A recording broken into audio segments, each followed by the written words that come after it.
Pregnantish, we incorporated in the fall of 2016. So we're newish, but what's interesting is we were in this world. I've been called a pioneer, which is makes me sound like 600 years old, but I think because we launched something that hadn't existed at the time when we came to market. So when Pregnantish launched, we were the first non-medical site to focus on modern family building and storytelling around infertility and helping people navigate it prior to Pregnantish. And I know this because I worked with someone at Google before making this claim to say, is there another site like this? Or can we truly claim that we're the first? Because I had been a patient at that point for 5 or 6 years, feeling frustrated by the lack of credible content that was curated, that was professional. Not, blogs are great, but they're not always fact checked. Parenting sites were very triggering to me while I was going through infertility. I didn't want to go to a parenting site to find my sad section.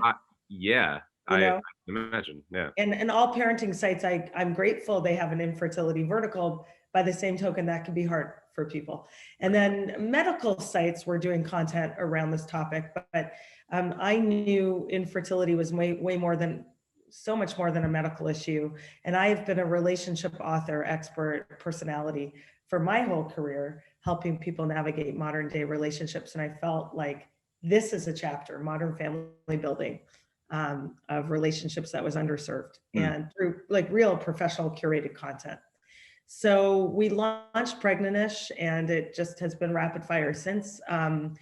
My background is media, so I always joke I know media, not medicine, but we've always aligned with the best providers, industry voices there. So I'm credible, not clinical, always in my voice. Everything's very research based, and we were the first platform to tell the story of families built through science and technology, and that was the core of our storytelling. So we've had, we've had a lot more than what meets the eye for someone, hopping on our Instagram, seeing fun posters and memes and discussions, which is a big part of our brand that I love. But beyond that, we are working multi-platform. We work with provider network. We work, which we'll get into, but we have a whole video division with, Emmy award-winning directors. We have a whole content division. We've published over 60 writers. We have a professional editor. We've hosted 26 live events around the country. We have a podcast. I mean, we're in all ways kind of broad media company focused on this topic. So that's amazing. Yeah, I think it's cool. You say that your background isn't in science. But I mean, me neither. I was an outdoor leadership major in college, so and I kind of did it the same way. Like I found something I was really passionate about, and that's actually what I feel like has made it, like with what you're saying. It's what's made what you're doing so successful, because it's not like you went to college and decided to study this and then just kind of forced a career out of it. You did something based upon what you needed, and it's incredible to see just to hear all of that. Like, and how long ago was it that you started it? Well, we went live in early 2017. I incorporated it at the end of 2016. But my career as a journalist and author preceded that, and I've been covering relationships all over the place and a lot of times people would say to me when I started Pregnantish, so you've moved on from the relationship and sexual health thing to the fertility thing. And I'd say, crazy, but they're connected, sex and fertility. Like, who would have thought? So people didn't necessarily see the link that I saw at the beginning. They thought like I've totally moved away from relationships into fertility. And my goal's been to show, no. Like it's the biggest relationship trend of our time. And it's underserved in that way. We don't think of it enough in terms of how it rocks intimacy, how it affects even relationships we have with our employers. I mean, access is an issue. We know that. Relationships we have with our family, friends. How do you navigate questions that are like life-changing questions, like third-party reproduction? How do you pick a sperm or an egg donor, or work with a surrogate, or all of these things that our audience are going through? I felt there wasn't enough content to support them. And these are relational issues. Yeah, absolutely. And so when you when you started putting all of this stuff together, like you said, there wasn't a platform that wasn't a like truly non-clinical approach to things like this that ever existed before you did it. Did you get a lot of pushback from people in the industry, like from the clinical side, of people saying like, you did this, no, not at all. It was fully No, supported. quite the opposite. My Yeah. phone was ringing. We got a lot of media at launch because, well, for two reasons. One, because I think it was just new and exciting. People have gone through this, and I know this affects so many people. So it Yeah. wasn't this big bad secret. I knew it would touch people when they learned Mhm. about it. But what happened was I did a Facebook post January 2017 saying Pregnantish is coming this April for National Infertility Awareness Week. Stay tuned. I explained what it was. And I came out of the closet at that time as infertile. I've been going through 5 or 6 years. And it was a very vulnerable post. I said, Mhm. I've done more shots than, if you look through my drawers, you'd think I'm a junkie. I mean, I literally look like a drug addict, and my body is so bruised, but my heart is more bruised, and I want to share this platform to support people.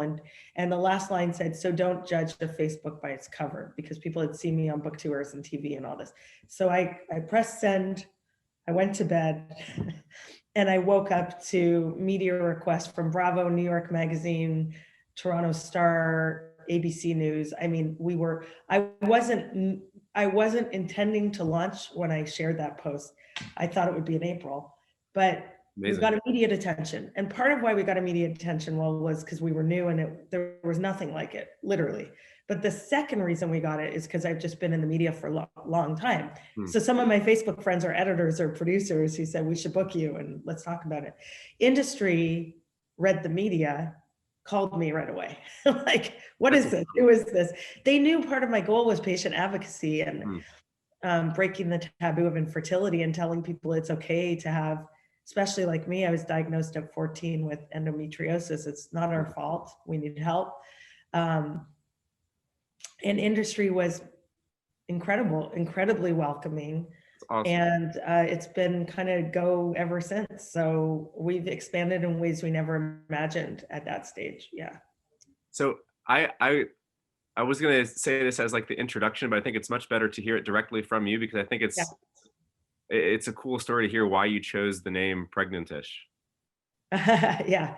Well, I had called myself Pregnantish for a long time. So, and anyone who knows my books, I always have kind of cheeky, punny titles. So, the reason Pregnantish to me is the state that many of us are in when we're undergoing fertility treatments, because we're literally told by our doctors, especially if you have an embryo transfer, you're in the first stage. Like, don't drink, don't have heavy exercise, don't smoke, don't do all these things that you wouldn't do when you know you're pregnant. And it's a bit of a mind trip, because the embryonic stage is so early, and yet it's the beginning. That's a lot of, so pregnantish is that state that you're also highly hormonal. Anyone who's gone through fertility treatments knows we have some of the side effects of the hormones of pregnancy. So to me, that's pregnantish. Yeah. And anyone can be pregnantish. A man can be pregnantish. It doesn't have to be a woman, because it's the state of building your family in this ish in between place where you don't know what's on the other end. Yeah. And I actually, and I've showed your website and talked about your website, Instagram account with numerous people I work with, and with doctors that I work with in different areas of the world. And the response is always like, wow, I've never actually thought that there could be a term to describe that, but it almost gives people the sense of like an identity, like, wow, like, exactly what I'm going through. Like, it's that term has a lot of weight to it. I think it's like, it's catchy, but I think it captures a lot. Oh, thank you. I mean, I hope it does. I actually own the word, strangely, because we trademarked it. I'm sure that's cool. like you with your company, but I really, it's resonated with people. It also shows our tone, that we're credible, not clinical. Yeah. So it shows that we're accessible, that we're cheeky. Our tagline is real talk about fertility. We really want to be a place for conversation. And you'll see if you follow our social media, we have a lot of conversation happening. Yeah. with patients and providers. So we don't always want to have all the answers. We want to generate the conversation and the awareness and encourage people to be their own advocates and get the help they may need. And this feeds in, of course, to what you're doing, which is giving patients and providers more options to explain the unexplained, to look beneath the surface, because a big pain point for this population, we have a data division now, so we know what our patients kind of need and what their pain points are. And I've gone through 8 doctors and 18 fertility treatments, so I even know as a case study myself. But patients want options. They don't want to have the same treatment that every single person in the clinic is having. They want it to be tailored. And sometimes, even if they don't pursue one of the treatments you're developing and launching, which is so cool, just knowing that there are options is comforting for most patients, because it's a big mystery. This whole, some people, and I always say to our audience, don't put so much pressure on yourself that you're too stressed or not thinking positively, and that's why you're not pregnant, because women in war-torn countries and who are on crack cocaine are getting pregnant every day. So it's not your fault. You're eating fine, you're doing fine, but we can do more to support you. Yeah, that's amazing. And you're right. And that's, I feel like this shift was already happening in the IVF and infertility or fertility industry, but COVID kind of made it happen even faster of the shift of where people are. And it's probably because of not probably, is because of the work that you're doing as well, of helping patients realize that they have a lot more control over what they're going through, and where they're getting help from, and how they pick treatments, and what information is available to them. It's like, once people kind of open their eyes and realize that there's a lot more at their fingertips and things that they can do than previously thought, I think it's really empowering. And that's, I see that taking place on your platform all the time, of people like, wow, like I don't need to wait like 2 years until I save up all my money to go start treatments. I can actually start by even participating in these groups and learning what's out there. And I think COVID is kind of rushed that forward even more so, because now people can't even leave or go anywhere. And I thought what you just launched recently with the Pregnantish Verified is incredible. Thank you. Because it's putting so much more power into even more power into patients' hands. And I know we're bumping up against the time that you have. So before you need to go, I just wanted to have you talk a little bit about what that Pregnantish Verified platform is, because I find it to be fascinating. And maybe you could just share a couple things, like some of the impact that it's already had. I'd love to hear a little bit more about it. Well, thank you. Yeah, it's been great. How I see Pregnantish is that we're connectors. We're connectors between patient, providers, industry. We really, even though we're a patient advocacy platform, we have so many providers in our audience who we're friends with and listen to. And I was hearing the same pain point from patients and providers, that retention was an issue with IVF or staying at a fertility clinic. So we launched a nationwide survey called Why I Left My Fertility Clinic in 2019, based on this pain point, because I really wanted to get find out more from the patients. Why are you leaving? And my instinct as a relationship writer was it was relationship based more than outcome based. And we proved that to be true. So, you could say I had a bias going in, but it wasn't surprising, because for 3 years I had listened to people complain about the relationship issues, not the outcomes. So even though the outcomes can be painful, of course, but we launched this in January 2019. I was on mat leave, which I never really took. My daughter was, a week old when I launched this thing, with all these bloggers across the country helping to share it. And we got over 1,000 responses in the first 3 months. No one was paid to take the survey. They were so incentivized to share their feedback, which just shows you who today's patient is. The average patient we surveyed, 33 years old. We heard from different ages, but that was the median age. Mostly US, but Canada and the UK behind. And you know what was fascinating is that we produced this report. So we produced relationship guidelines for treatment. So it was kind of a spin on clinical guidelines doctors are used to getting. And we created this course, and then we trained this summer 25 top fertility specialists to speak. And just in the last month or so, we've launched the program. We did it through educational grants. Cooper Surgical and EMD Serrano made it possible for us to generate the survey because it was a lot of work. We hired data scientists. I wrote a 50-page report with the editorial team. We really wanted it to feel for the audience. The audience are healthcare providers. We wanted them to know we took it seriously enough. It's not hearsay. This is based in data and research. And now we're doing this really dynamic course that's now virtual because of COVID, where 25 top fertility specialists are speaking. And we have all kinds of hosts and speakers and clinics involved who are excited to hear the insights from the patients. So it's our great way of bringing the patient voice to the providers. It becomes a win-win, because I always say to the patients, it's not an us versus them. The providers want the same goal as you. Everybody, and you want the same, industry wants the same goal. We all want to create healthy babies and good experiences. So if there's something missing, we can try to help solve that, because I'm a relationships person. Let me try. That's the goal of it. So that's amazing. What was cool. So what was I mean, obviously it's probably a more complex answer than just being able to say this is the item, but what was the number one answer, the number one outcome from that survey? What was the biggest takeaway of why? I left because I didn't feel valued by my provider. And that's a relationship insight. So access was in the top 3. I'm not going to pretend money didn't make it, in the top 5, but I will tell you, at the bottom of the list, we had 6 key pain points. The bottom was my IVF or my treatment didn't work. Not the top, the bottom. That's so crazy. That's patient. really wild. I mean, interesting, right? Yeah.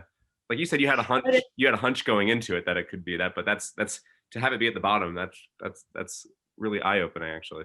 Well, and I think it speaks to who was answering. The millennial patient is different from her grandparents, like, who didn't need good bedside manner, didn't necessarily need just expertise and outcome based. Maybe used to be the old way. But today's patient doesn't want a stiff, white lab coat with the doctor who knows everything.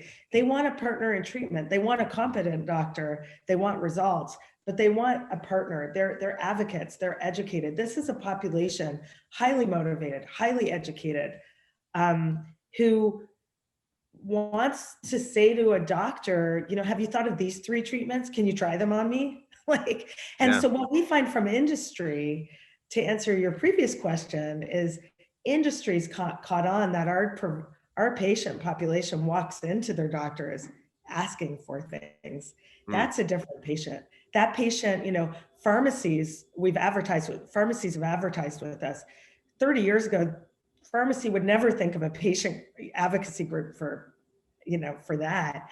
But it's because today's patient does research and wants options, and that's really the core of the program. But the relationship building strategies we included, if you go to pregnantishverified.com, it's a free program because of the grants we got. We're not making money on it. It's nonprofit.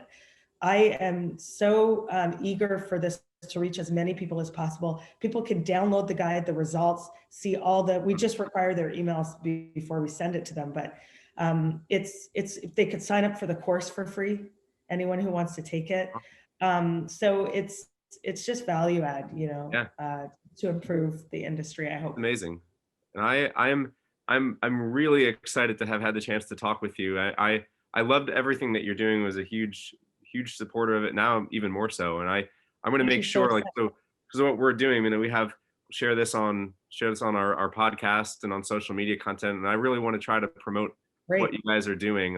And there, we work with clinics right now. We actually we're in 22 different countries. And amazing. I want to get the word out even more so about what you guys are doing to our clinics and the groups that we're working with. And I'm excited. I feel like there's I think there'll be continued conversations between I us. hope so, yeah. I really enjoyed the time that we had. So I thank you, Brandon. I really enjoyed the conversation, and I also really appreciate your passion because, again, we're all trying to do something really cool, which is literal life. I mean, like you couldn't have higher stakes. So I love talking to you too. Thank you so much.